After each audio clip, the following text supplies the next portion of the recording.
ulit sa aking munting channel, Mami Lynn. So for today's video guys ay maaga ako nagising. Ang oras natin ay 4:45. So kaya ako maaga nagising guys dahil may pasok na yung aking bunso. Ay senior high po siya, pang umaga. At nakapagluto ako ng kanyang breakfast. Ang gusto niya kasing breakfast guys, boiled egg. So, minsan naman yung scrambled egg. At nagtimpla rin ako ng kanyang gatas. At gigisingin ko siya para makakain na siya bago maligo. At kasi ang pasok niya guys ay 7 ng umaga. So, nakapagluto na ako ng kanyang itlog. Katatapos ko lang magluto guys. Kaya, gigisingin ko na siya guys. Yung kanyang breakfast guys, naka-ready na. Nakapaglaga na ako ng itlog at nakapagtimpla ng kanyang gatas.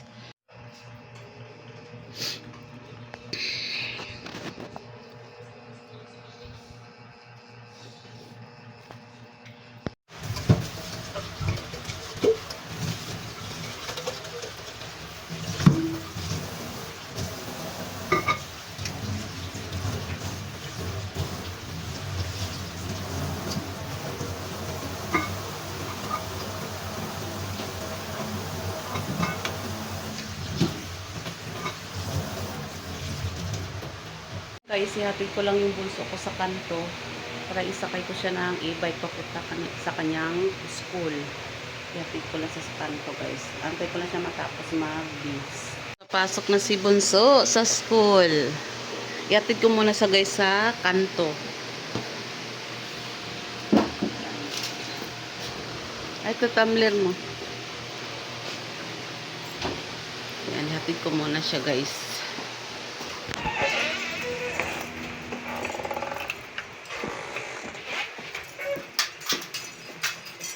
Lalabas ka? Oo. Ihatid ko lang sa kanto yung aking bunso. Ihatid ko lang siya guys dun sa kanto sa sakayan ng e-bike papunta sa kanyang school.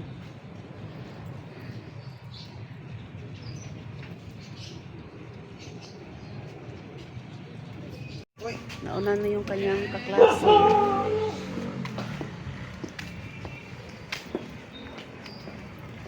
Ihatid ko lang sa e-bike. Lang siya. Yan lang guys, o malapit lang sa kaya ng e-bike.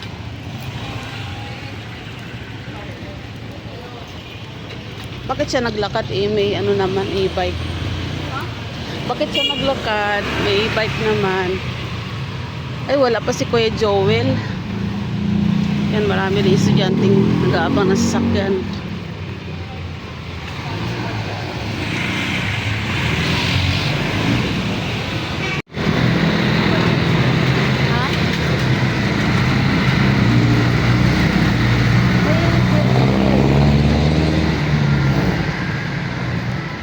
Na lang ko ng almusal namin dalawa ng aking panganay pansit at saka palabok. Yan, breakfast namin dalawa kasi si bunso pumasok na.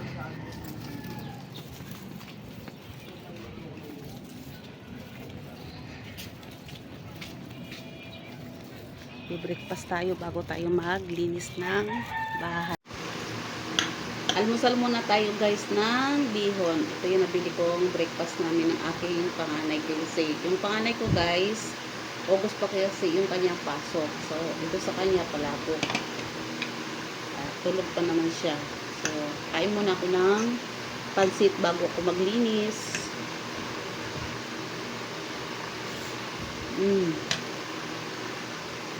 Mainit pa.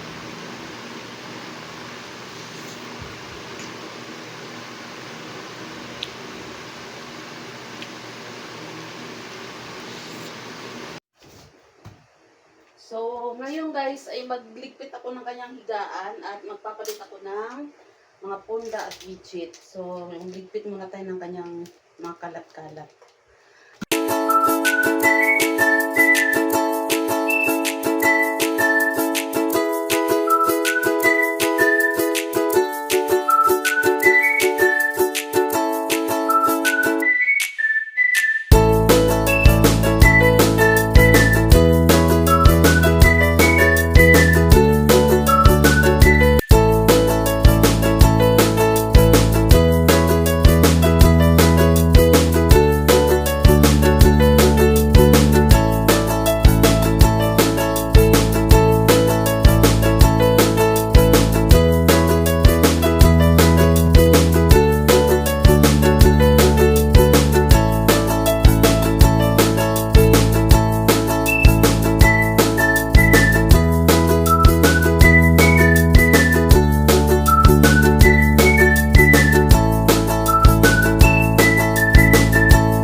ayan guys, tapos ko na mapalitan ng aming cover kama ng aming higaan guys, at may mga punda na rin. Ayan. Ito yung aming maliit na kwarto guys, mag-asawa. Kanyang kama ng cover at mga punda. So yung mga kanyang mga teddy bear ay nasa marumihan, nalilaban ko yon. Ayan, malinis na yan guys. Ayan, malinis na.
Guys, tapos na akong maglinis doon sa kwarto at dito sa aming sala. Ayan, kusina. Tapos na rin guys. Ayan, malinis na. Ayan.